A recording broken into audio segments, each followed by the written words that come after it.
I'm Bill Beekman, Vice President and Director of Intercollegiate Athletics at Michigan State University, and I'm very excited today to be joined by Darien Harris, Director of Player Engagement at Michigan State University Football. So Darien is a former Michigan State student athlete and football player himself.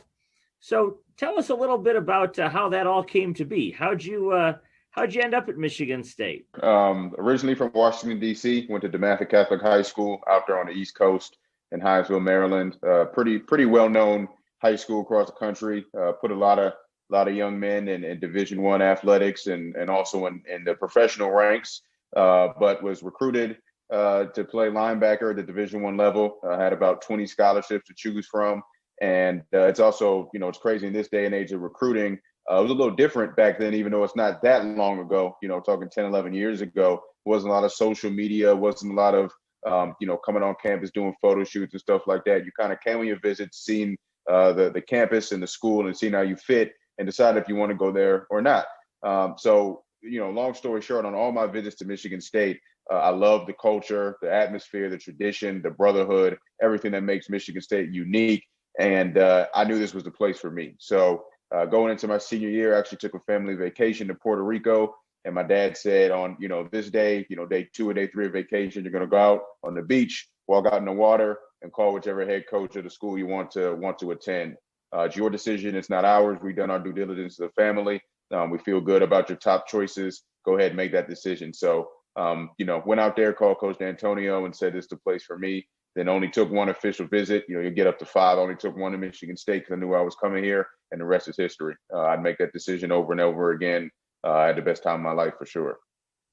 So do you have a particular favorite moment or two from your playing days at MSU? Yeah, for sure. I mean, so many to choose from. Was blessed and fortunate to be here during probably the best times in Michigan State football history with respect to the 60s and 66, 67 national championship teams. But, going 36-5 my final 3 years, winning the Rose Bowl, Cotton Bowl, going to the college football playoffs as a team captain was incredibly special. For me personally, the favorite game I was a part of was a 2015 Big Ten title game against Iowa. They were undefeated. We only had one loss. And playing in Lucas Oil Stadium is as special as it gets. I love playing in that stadium in Indianapolis. That was my third time playing there, going for my second Big Ten title. We were able to pull it off in the final seconds of the game, like we normally did during that time. Gave our parents a lot of scares during that time. But just an incredible moment to be a senior that year. It kind of put us over the top, propelled us to the college football playoffs, put us on a different level nationally, I think, and was a culmination of a lot of effort. So if I were to point at one moment, one game, that'd be the one.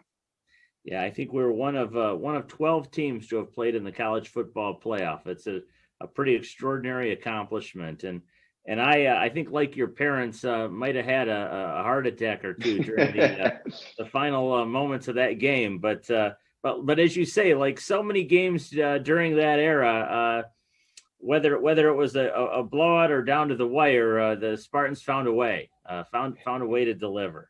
So no doubt. So your title is Director of Player Engagement. What does that mean? Yeah, for sure. It's a question I get a lot, and I love answering it. It's first of its kind technically at Michigan State. So I guess I get to have the title of first ever Director of Player Engagement in Michigan State history. It's a position centered around player development, and basically player development is everything off the field that we do with our student athletes, and that spans a wide range of a lot of different things, especially with this new name, image, and likeness coming out this year and everything that entails being a student athlete. From Coach Tucker's lead on down, we believe in developing the entire holistic 360 student athlete. So your academic career, your athletic career, but also your social career and your mental and spiritual side as well. So developing all of that. I get to touch the academics, the social, the mental, the spiritual, the branding, all of that. Get to dabble a little bit in football, haven't played, but I'll leave that up to the coaching staff that Coach Tucker's assembled. So basically, I help facilitate what's called our overtime program. It's our player development platform. It's career development, career services, branding, media training, public speaking, anything you can think of off the field, community service, everything's under that umbrella that is an overtime program. And now with name, image, and likeness as well, applying our evergreen program to our Michigan State football team as well is something that's really big with what I do now. I'm also president of our Football Players Association, which entails the entire 2,200 former student athlete football players, living alumni that we have.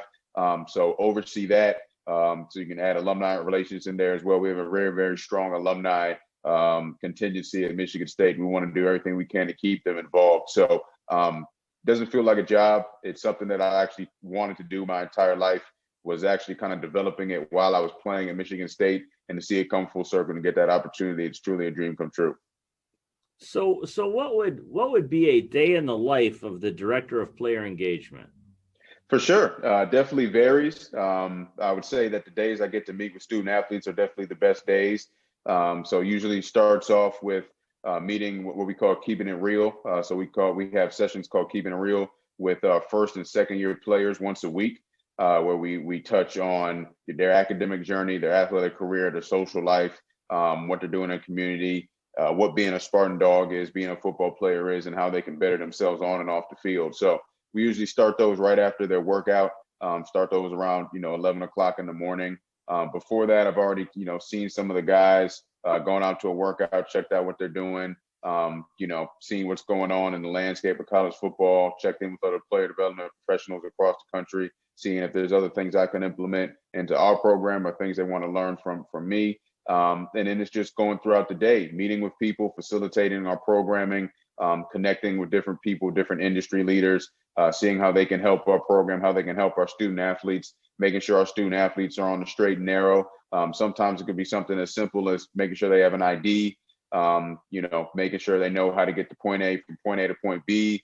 It could be something as complex as what we're working on. And actually, I'm finalizing today, which is getting every single player on our team in a brand new suit. Suit, top to bottom, shirt, tie, shoes, belt. I take it right now in a heartbeat for sure. So making sure that facilitate that as well. So that's what I love about the day-to-day of being a director of player engagement. It changes every single day, but it's a growing position in the country. A lot of schools have somebody in this space. And I think the beauty of this role is that we love to share ideas. We love to share ideas with each other because we truly want every student athlete to be successful. So as I understand your role, you're kind of a glue. You hold a lot of things together.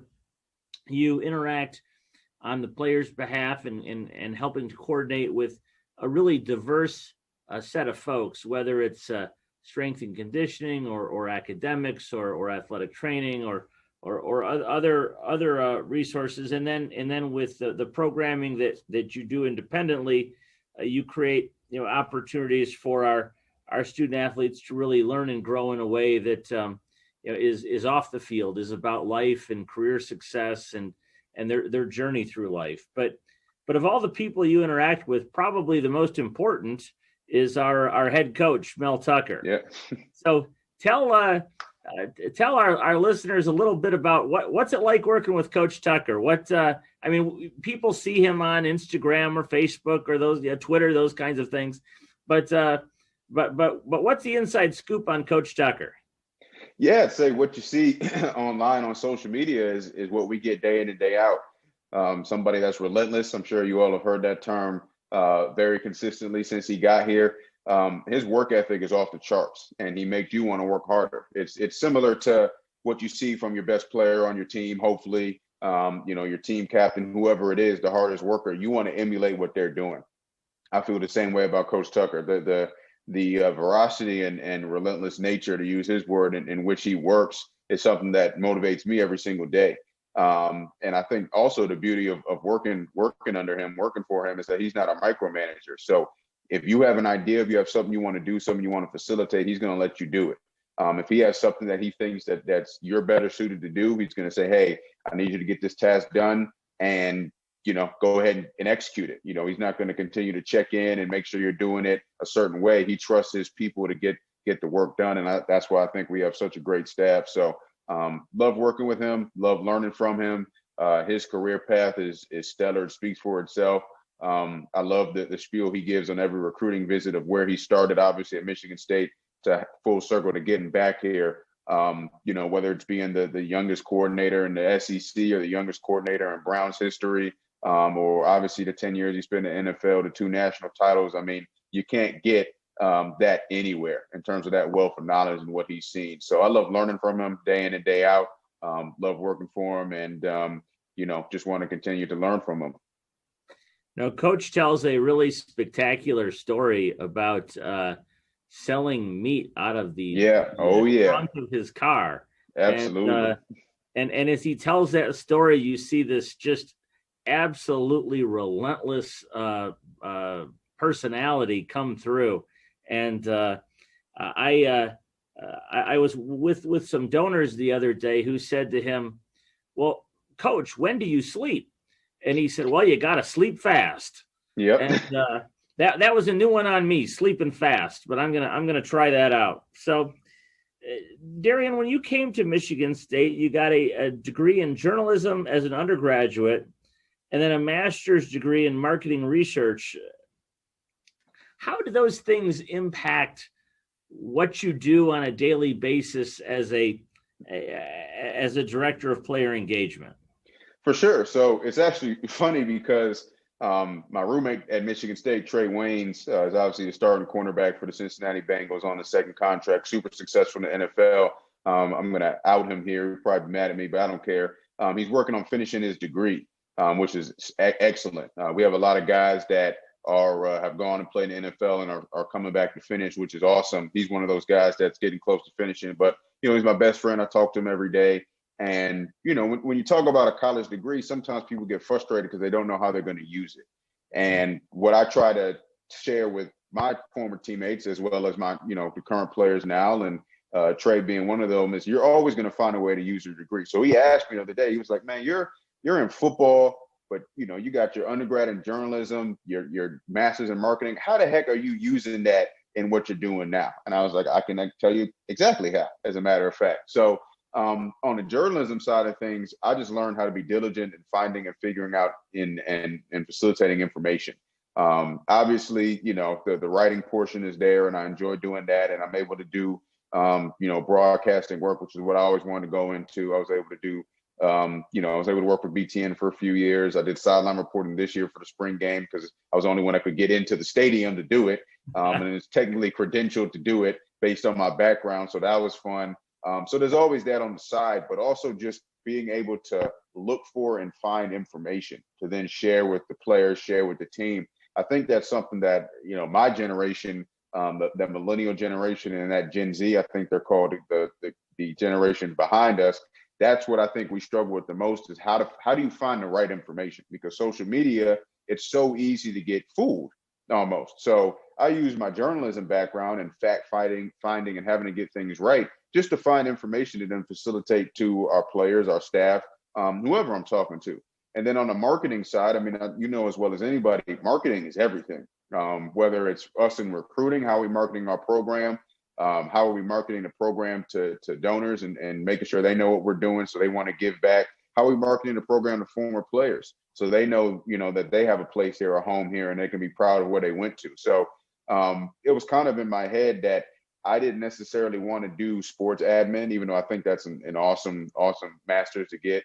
I wanted to do something a little different. I wanted to do something that was a little outside of the box, something that not a lot of, I would say, former football players that people going into athletics do. I wanted to learn about marketing and how do you market a program better. And I think it's helped a lot with recruiting, with my program, with understanding that research aspect of what do people want and what are they looking for to get out of a product. Because when we're talking to recruits, their families, donors, former players, they're the consumer, we're the business. So it's kind of like a B2C relationship there. We got to know, what are they looking for? What are the attributes that they're looking for to make them want to buy, figuratively want to buy our product, want to buy into our product. So love having that background. Our marketing research program here is #1 in the nation. Had an unbelievable time going through that. Our J school here has put so many people into high profile spots in sports media, and still glad to have a relationship with both of those programs, and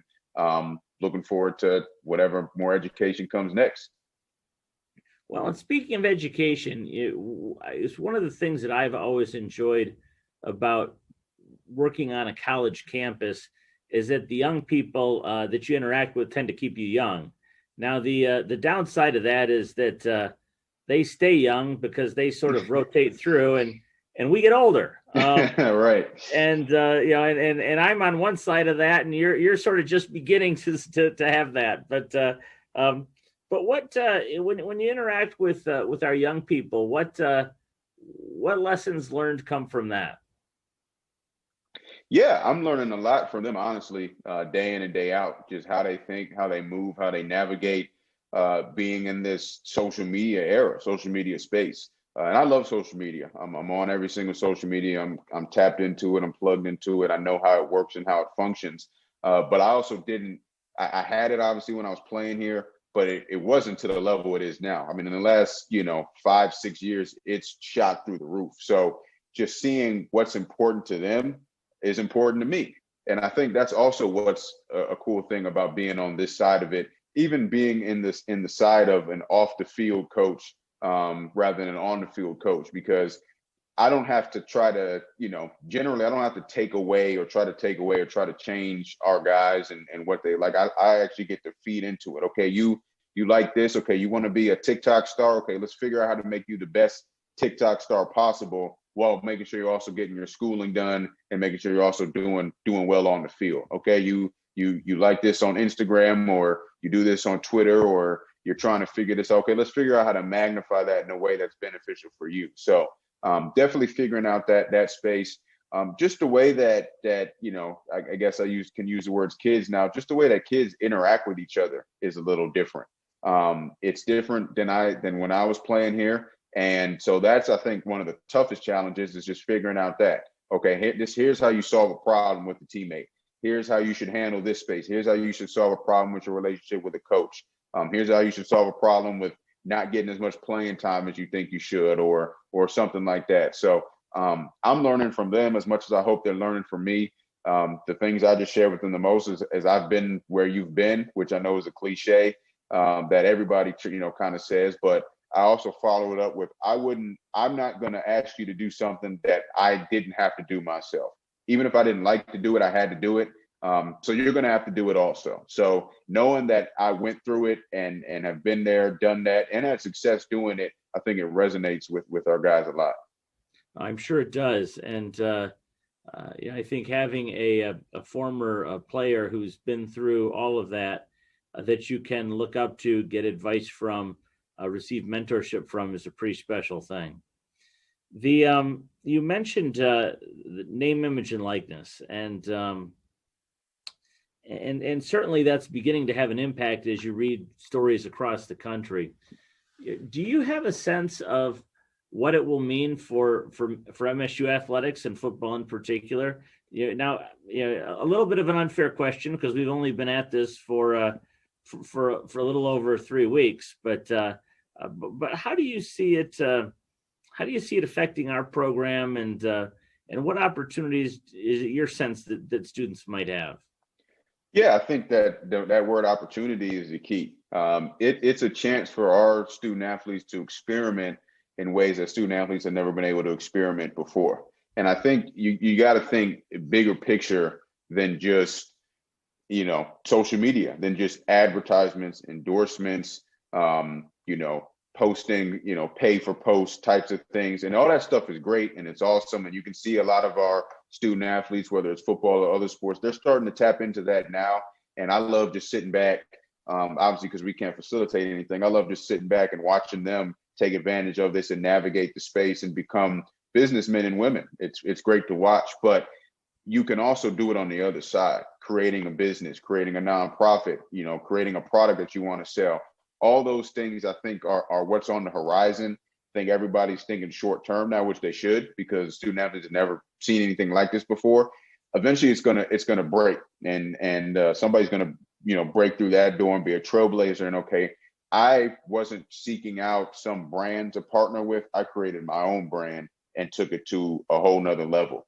And I'm hopeful that the first to really do that comes from Michigan State. I think we have some very innovative student athletes. I think we put them in position with the Burgess Institute for Entrepreneurship and Innovation to learn how to navigate that space of being an entrepreneur, being a businessman, being a businesswoman, figuring that out, navigating that space. And I think that some of our student athletes are going to really take advantage of that space in a different way than I think a lot of people are thinking, and really make a breakthrough there. So, overall, I think it's awesome. Everyone says, do you wish you had? Of course you wish you had it. But the key is it's always about what's next. So, for example, I had 1 year of cost of attendance. That's something that these guys have now, all have. And before I was there, nobody had that. So it's always going to be something new or something next.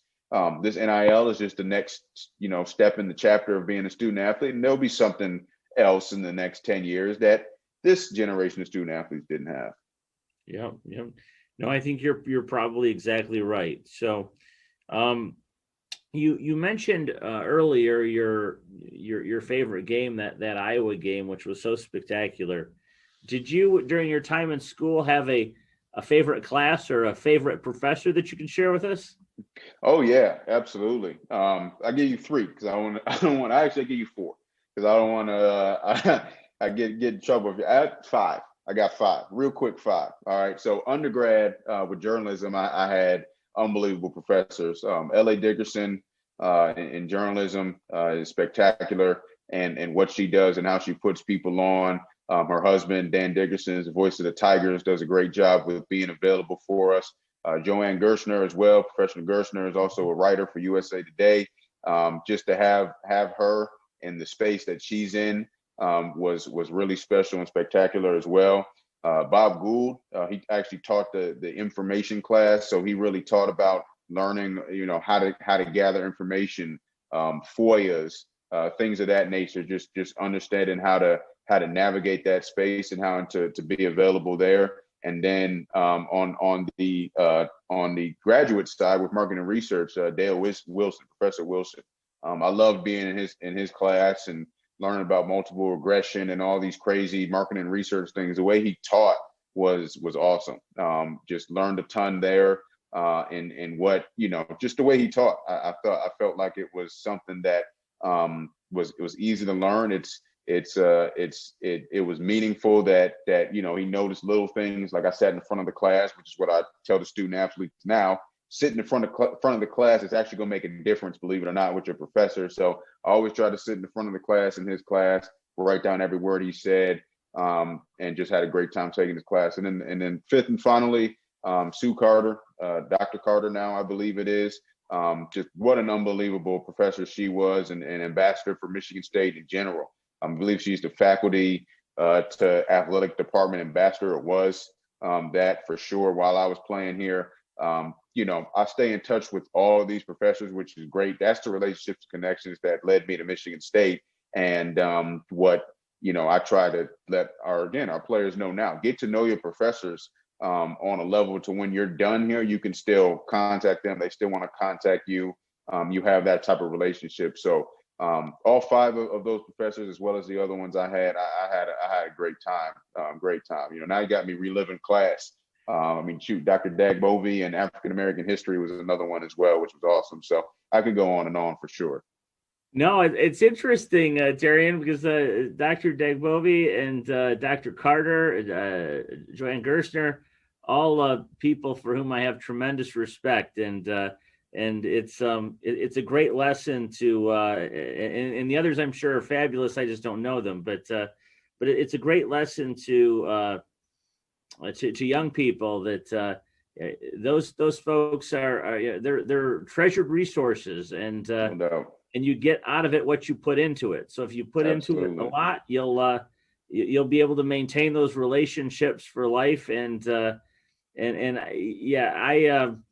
One of my professors when I was an undergraduate student, now 30 plus years ago, still a very good friend, the dean of our residential college arts and humanities, Steve Esquith, who when I was here was a James Madison faculty member. So there are opportunities to build great relationships. So Darien, we'll let you go with one last question. We always try and sort of end on a kind of fun note. So we'll ask you one last question, and that is, what's your favorite meal? Oh, favorite meal. Wow. So to get from out, definitely Chinese food, chicken with broccoli. I get the same thing every place I go. I technically I'm gonna get paid for this, so this is a name, image, and likeness. We can't do name, image, and likeness anyway. So Asian buffet in Okemos, great spot. Szechuan Garden in Williamston, those are probably my two favorite places. So shameless plug, shout out to those spots. Favorite meals to make personally, because I love to cook actually. I love to grill. So I got one of those pellet grills. I grill once a week probably. People think I'm cooking for the whole neighborhood with the amount of food I make every time. But chicken wings off the grill. Love wings off the grill. So give you two there, one from out and one from in. That sounds good. That sounds good. Well, today we've been joined by Darien Harris, Director of Player Engagement with the Michigan State University football program, a former football player, student athlete himself at Michigan State, a dual degree holder from Michigan State, and one of the truly wonderful assets of our football program, helping impact the lives of young people. So, Darien, thanks so much for joining us today. Thanks for having me.